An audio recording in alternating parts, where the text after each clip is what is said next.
This video will demonstrate the use of polar mode within LiveCount.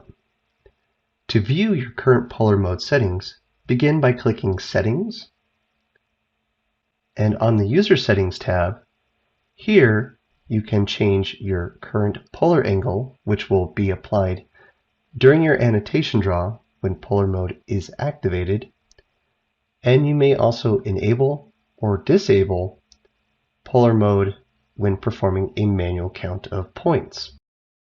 By clicking keyboard shortcuts, you can view and optionally modify the shortcut key assigned to activating and deactivating polar mode when on the canvas. Returning to the canvas, I have initiated a length draw. Currently, polar mode is disabled, and as you can see, the segment freely rotates around the placed point. If I wish to activate polar mode, I can do so by clicking the corresponding shortcut key on the keyboard, or by clicking the dedicated polar mode button in the toolbar above.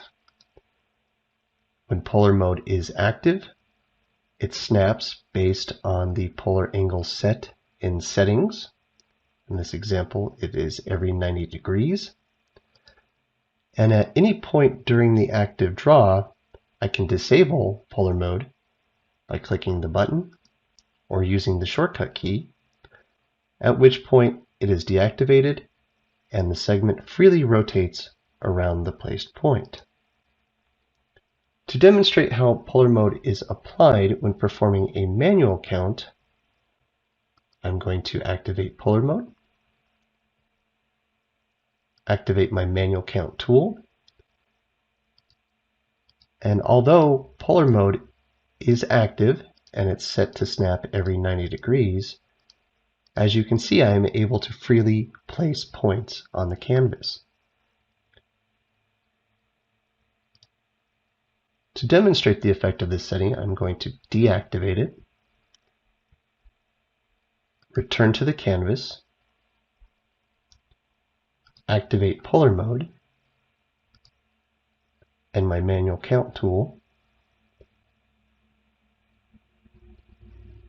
I'm going to place a point, and as you can see, due to the 90-degree angle snap, the points are placed in line despite my clicks not being in line. So exercise that setting as needed based on your requirements if you wish for polar mode to be honored or not honored when performing a manual count.